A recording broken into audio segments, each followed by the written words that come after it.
Hey guys, welcome back to my channel. If you're new, my name is Courtney, and today I am sharing some healthy meal prep with you guys.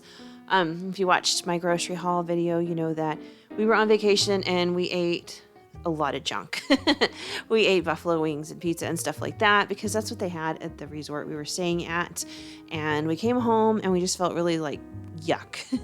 So this week we are trying to get back on track, trying to eat super healthy and be really good about it. So my meal prep this week is pretty healthy.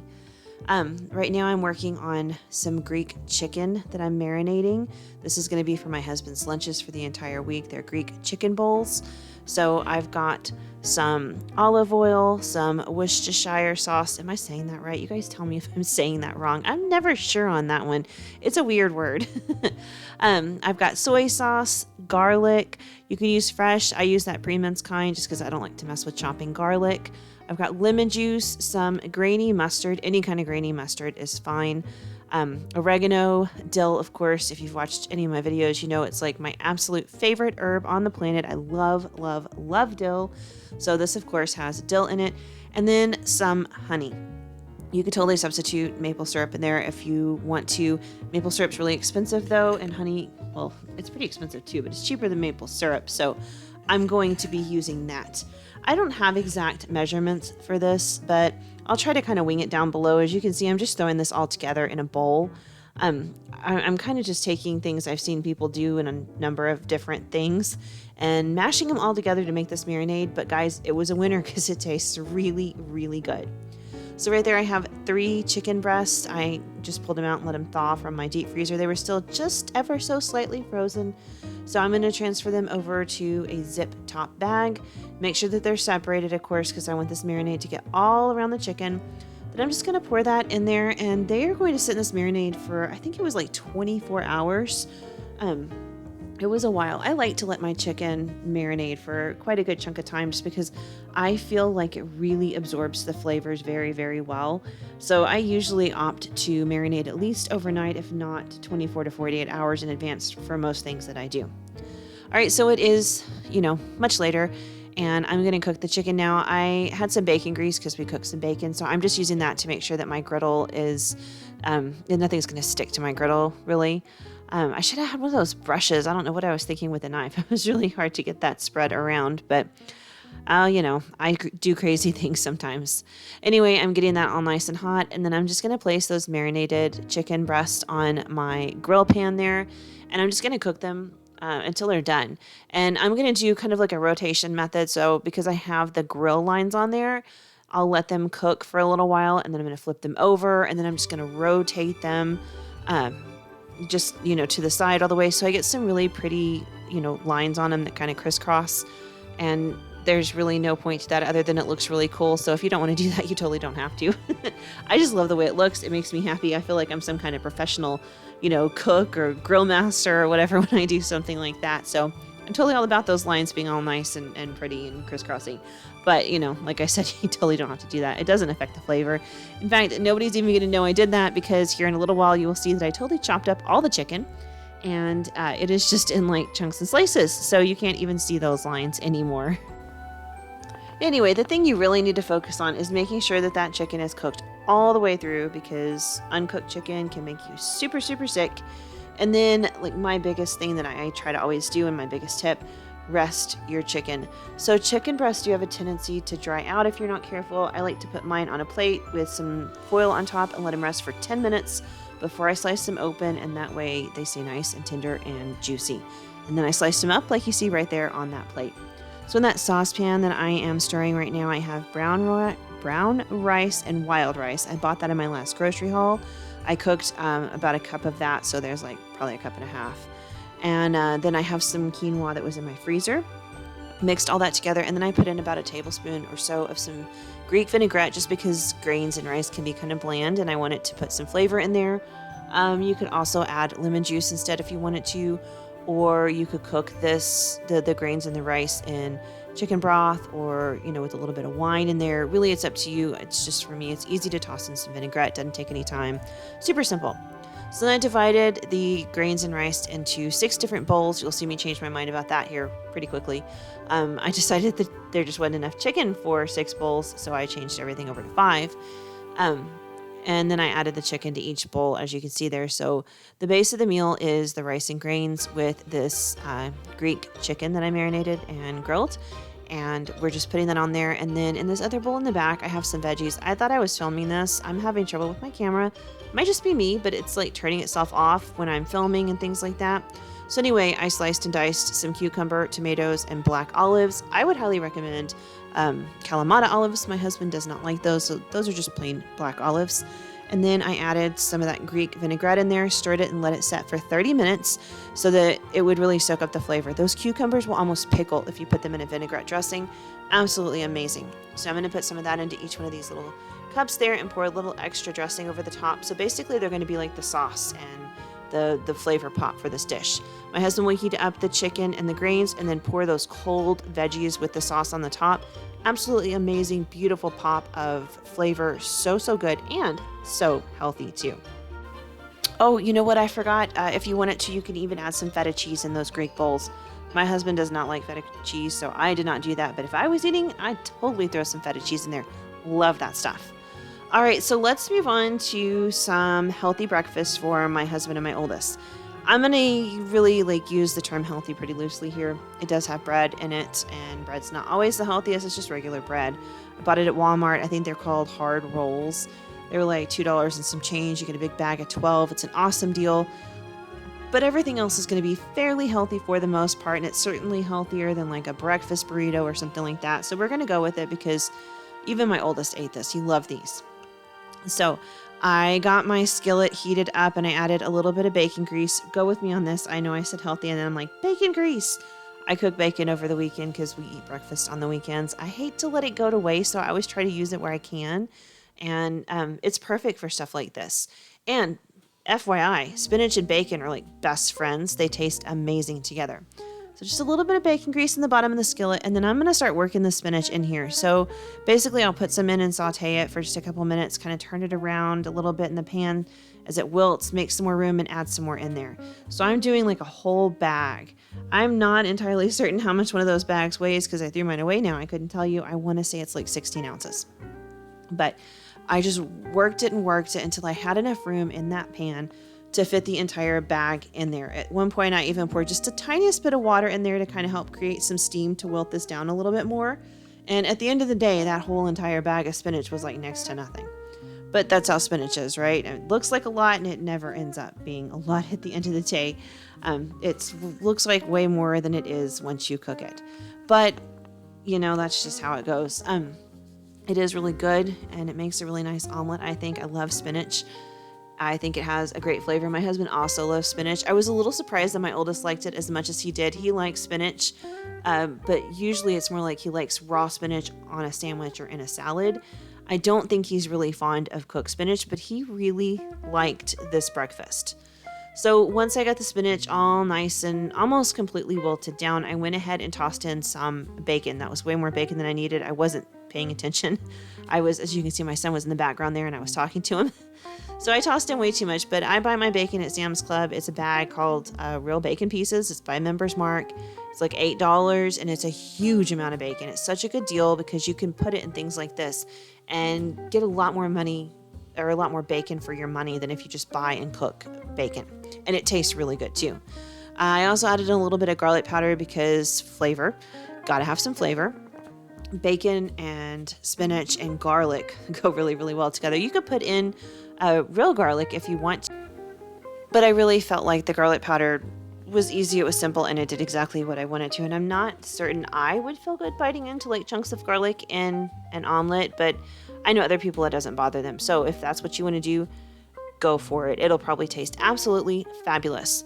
Anyway, the spinach is pretty much done cooking. It can wilt down just a tiny bit more because I added just a little bit more in there. Like I said, I worked that whole bag in there. I should have gotten a bigger skillet. That's where I went wrong. I didn't pull out my biggest skillet, but you live, you learn. Anyway, it's pretty much done cooking, so I'm going to just kind of shuffle that off to the side and pull out my favorite little egg pan. You guys have seen me use this guy before. Got a little bit of some bacon grease in the bottom there, and I'm going to make egg white omelets.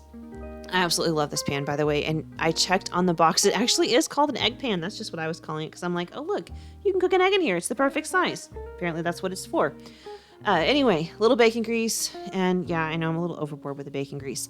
Anyway, I put some bacon and some spinach in there, and then we're going to take these egg whites and just pour that over the top. I'm just kind of pouring in what looks good to me. I'm not measuring. You could if you want to, but I'm not. Then I just take my little spatula, and I'm kind of like whisking and scrambling there in the center. This is how I learned how to make an omelet like this. That kind of helps it set in the middle. And I'll let it cook for just a little while. And sometimes I will put a little bit of aluminum foil on the top. Here, I thought, oh, I'll just put this lid on there. But then I'm looking at it, and I have a gas stove, and there's flame coming up, and there's glass right there. And it's like a little too close to the glass for my comfort zone. So I decided the lid was not a good idea because there is no actual lid for this pan. And I went to my original thought and put the aluminum foil on there because that always works really, really well. Anyway, this kind of just traps the heat inside of there and helps the egg cook all the way through. What I'm looking for is to get the top to set well enough for me to be able to flip this over and cook it nicely on both sides. And that foil just really helps along with the process. If you have a pan with a lid, even better. That works so much better, but this little tiny pan does not have a lid at all. And that's okay. You know, you make do with what you got, and foil works perfectly for things just like this. Anyway, I am making a total of 10 breakfast sandwiches on this particular day. And I'm just going to take the eggs out of the pan and pop them onto a bun. You'll see me do that here in a minute. I'll show you because I realized I didn't show you that process. I'll show you here in a second when I put them on the bun. I'm not putting any cheese on there. You could put some hot sauce on or something like that if that's what you're into. I was trying to keep this fairly simple and, pretty healthy. So I wasn't adding too much more to it. But what I love about this is that little egg circle right there is the exact same size as the buns that I buy. Look at that. Perfect size. But yeah, that's breakfast for my guys for the week. Now on to something that you guys have seen me make before. These are my little snack bowls. They're like bento box style. I just use some of those cheap plastic disposable containers, and then I put muffin liners in there, and that's my version of a bento box. It's super cheap, really affordable. Bento boxes cost a lot. I've priced them on Amazon, and I mean they're like at least $10 a piece. So I got all 3 of those bowls for $2.50, and then I got 100 muffin liners for like $1. So $3.50. I've got a lot of bento boxes there. Anyway, I do have these little hard plastic cups. I picked those up at Dollar Tree. I picked up a couple of packs of them, and once I used them for salad dressing, and now I'm using them for melon because this melon is damp and I don't want it to get everything else in the box wet. So I put it in these little hard plastic containers you get. I think it's like 10 or 12 for $1. It's a really good deal. Well, $1.25 now because they raised their prices. And that is Canary Melon. If you watched my last grocery haul, I did buy that. It's really good. It's like a really mellow cantaloupe. Cantaloupe is like really sweet and almost syrupy sweet, but really good. This is much lighter in flavor. It's sweet, but not as heavy on the sweetness, but it was really nice and refreshing. I liked it. I'm also putting some blueberries in there. Don't worry, I did wash them. I just put them back in that little box for easy storage. That way I don't have to wash any more dishes. I'll just throw it away when we're done. But I'm just placing a good handful of blueberries in each one of these boxes. I am no expert and I have not done any reading, but I hear these are super, super good for you and have like a lot of great stuff in them. So that'll be a nice, healthy addition to this box. And now I'm pulling out an array of different things that I can add in here. First off is this dehydrated cantaloupe. So if you have never had dehydrated cantaloupe, you are missing out. This stuff is insanely good. It's like candy. It is so amazing. I could eat that whole box. It's ridiculous. If you see it, buy it. It is so, so good. So I did put like one little muffin cup I filled with the dehydrated cantaloupe. And now I'm kind of putting a mix of things in this one. These are like little energy bites. They've got like chocolate and some grain and some other stuff in them. I bought them in a health food store. They taste okay. So I'm putting some in there because it is a nice little sweet bite and they've got like a ton of stuff in them. And then those snacking bites are like dark chocolate and quinoa and cranberries. And then I've got 2 different kinds of almonds. Those are turbinado sugar and some other stuff. And then I have just some regular dark chocolate coated almonds that I'll put in there. So that little compartment is like a nice sweet treat, but I do try to go more for dark chocolate because I know that has less sugar in it. It's a little bit better if you're going to be having something sweet. So I did try to stick with that rule. And then finally in the last container over there, or the last little muffin liner, I am putting these pistachios. I picked these up a while back. My husband loves pistachios and I completely forgot I had them. So I saw them when I was in the pantry the other day and pulled them out because I knew they would be perfect for these snack boxes. So I just threw a good handful in there. Those are also like a really good snack food for you. So he's got a pretty nice snack box there. They turned out delicious. And these are one of his favorite things for me to send in his lunches. He loves these just to have like a little array of healthy snacks in the afternoon.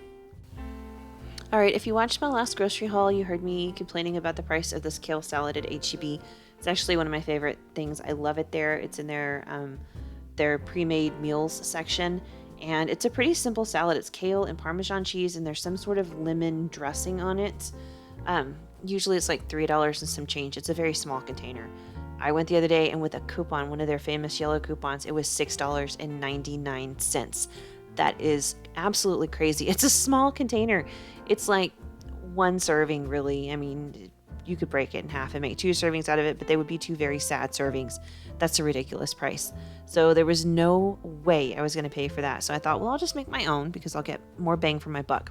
Lo and behold, I did find a 50% off sticker on this kale. So that was absolutely perfect. I'm going to go ahead and just start pulling it off of the stems. So this is completely triple washed and ready to go. And it's already kind of chopped up a little bit. So I'm just pulling the pieces with the big stems. I'm pulling the big stem chunks. They're like really hard and woody and they don't taste great. So I don't want those in my salad, but I want all the leaves. So I'm just doing a little bit of work. I paid like, I think $1.50 for this gigantic bag. Makes a ton of salad. So it was a good deal. Totally worth the effort to pull these stems out. It only took a few minutes. It wasn't hard at all. But I'm just going to go ahead and get all those out. All the bigger stems. And you can feel them when you're like running through this chopped kale because they really do stick out. They're very hard and stuff, and you just don't want to eat them. This is already broken down into perfectly bite-sized pieces. I don't have to chop it or anything else like that. And it was washed, so this was a really nice, quick, and easy kind of shortcut. It's what it ended up being, and I kind of like that kind of stuff. I don't mind cooking. I really enjoy cooking, but sometimes I like to cut a few corners here and there if I can because I'm cooking a lot of things. And sometimes I just want to save a little time somewhere so I can get done and move on to my next project. In this particular case, it's already chopped. I'm just pulling the stems off. Makes it a little bit easier. Didn't have to wash it. So I'm making this and we're going to eat on it for a couple of days. And the beautiful thing about kale is it's a really, really sturdy green. It's one of the few things that you can do this with. I can dress it and leave it in the fridge and it's not going to get all wilty and nasty. It's so sturdy. It's actually better to go ahead and dress your kale salad and leave it to set for a little while so it can kind of start breaking it down because it is such a really hearty green. It's very chewy. It's kind of tougher than most leafy things we eat. So this it just kind of gives it a chance to break down a little bit. Anyway, I went ahead and filled that bowl. That was half the pack. It's a lot of kale. This made like 8 servings of salad. So it was a lot of kale. I'm going to top it with this lemon herb vinaigrette. It sounded like it would be pretty close to what the dressing is that they use. It is some sort of lemon vinaigrette. I don't know exactly what it is, but this is pretty close. It wasn't quite lemony enough though. So I am going to go ahead and toss in just some more lemon juice, just a couple of, probably like 2 tablespoons. I probably did 2 to 3 tablespoons of that lemon herb vinaigrette and 2 tablespoons of the lemon juice. And then I'm just going to top it with some shaved Parmesan. You don't have to do this now. You can always just put it on your bowl whenever you're serving it, and that's perfectly fine. But man, this was so good. It's got that really nice, fresh citrus flavor. And of course, kale is like super good for you, so this is nice and healthy. And that salty Parmesan was just the perfect touch in there, just to kind of add something a little different. You know, it's salty and it's nutty and it's kind of different than that bright, vibrant, lemony flavor that you get with the dressing and the kale. And then the texture was nice too because it doesn't just get all mushy and fall apart. You have to chew it. It's got a little bite to it, but not too much. It really is a beautiful, beautiful salad. It's great in the wintertime, but it's even better during the summer when it's, 110 degrees outside. This nice cold salad in the middle of the day just to kind of cool off is absolutely perfect. There it is, dressed and in my bowl, ready to eat with my dinner. All right, so on to what I'm having for lunch during the week. There was just a quick clip of I made this shawarma spice blend. That's what you need to put on these garbanzo beans. It's just a can of chickpeas, garbanzo beans. I drained them, and then I put some olive oil and some shawarma spice blend on them. I made my own because I didn't have any, and I will put that spice blend down in the description box. I put them on that cookie sheet, and then I baked them at 375 for like 20-25 minutes, something like that. I'll list it down below, the full recipe down below. I'm making a Greek goddess bowl. Oh my gosh, these are so good. Mine do not have any meat in them. The original recipe did not call for any meat. Of course, if you're making these at home, you can always add in chicken or shrimp or fish or something like that. Totally up to you. I'm fine with no meat in them. I think that's even better. They're filling, but they're not going to weigh you down when you eat them. There's a lot of great fresh stuff in there. It was just a really good lunch. So now I am making some tzatziki sauce to go on top. You can buy it or you can make your own. This is just how I make it. Actually, I kind of make it a little differently most of the time, but I'll get to that in a minute.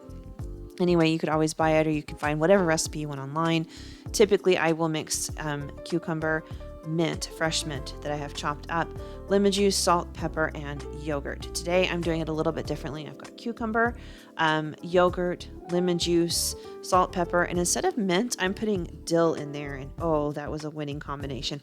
I think dill and mint would be beautiful too. So next time I may try that, and a little bit of lemon juice for freshness.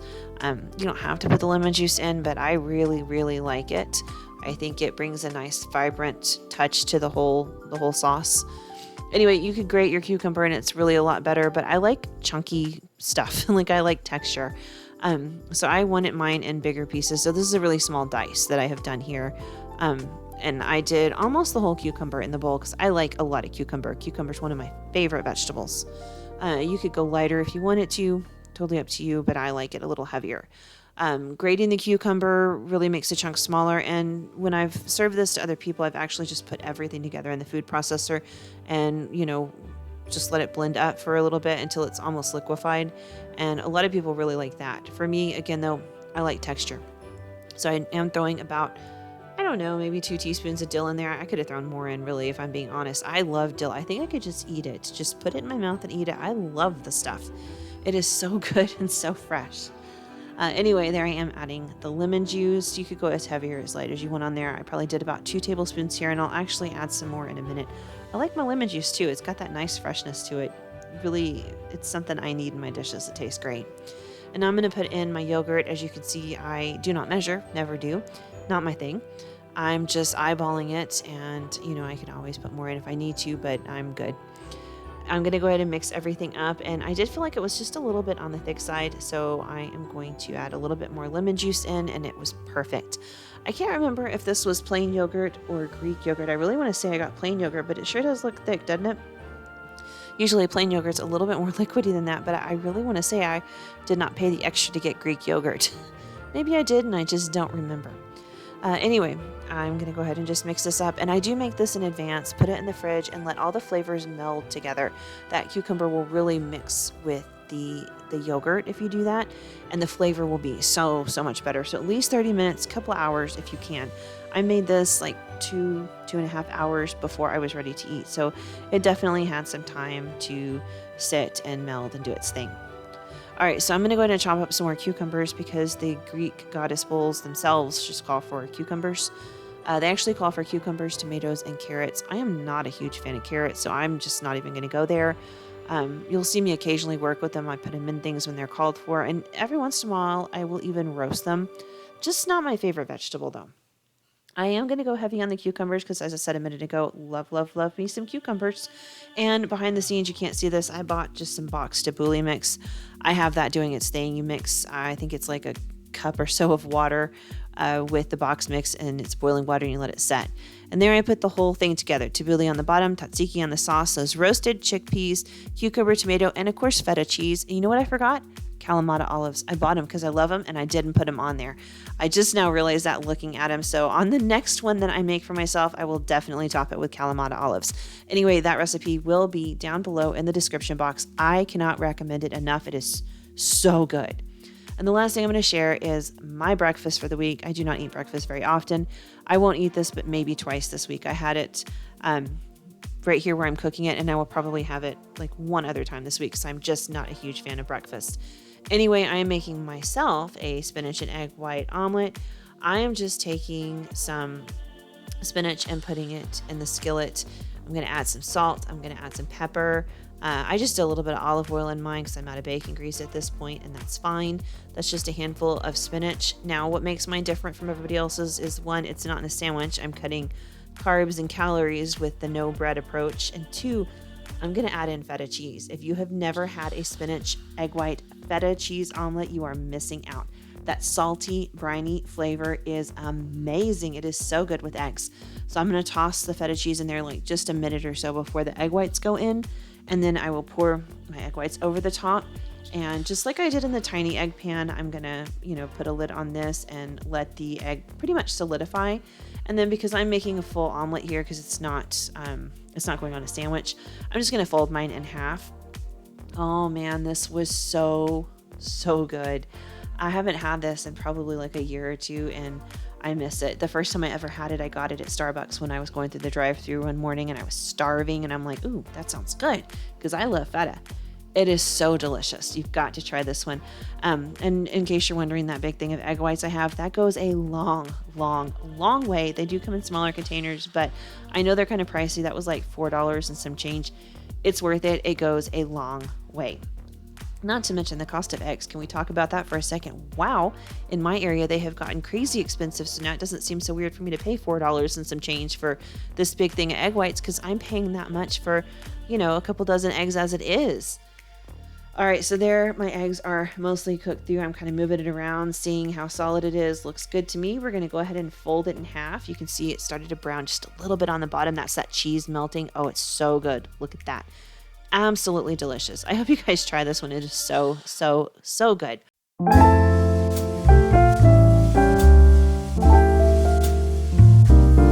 Alright guys, it looks like we got a ton of stuff prepped and ready to go. I am really looking forward to all the stuff we're going to be munching on this week, and I'm definitely looking forward to feeling a little bit healthier. Not that I didn't enjoy last week. It was fun. The food was good. But I need to get myself back on track. I am not 20 anymore, and I cannot eat like that days and days and days in a row. So I am looking forward to eating a lot better and hopefully feeling a lot healthier at the end of this week. I hope you guys enjoy this meal prep. Let me know what you think. Are you into the meal prep videos? Is there other things you want to see? Do you guys want to see more of like the cleaning videos or day in the life videos? Go ahead and let me know down below. That way I kind of know what you guys are interested in. That's the kind of videos that I will try to make for you. All right, guys, that's it for this one, and I will see you guys back on Friday with another grocery haul. Bye.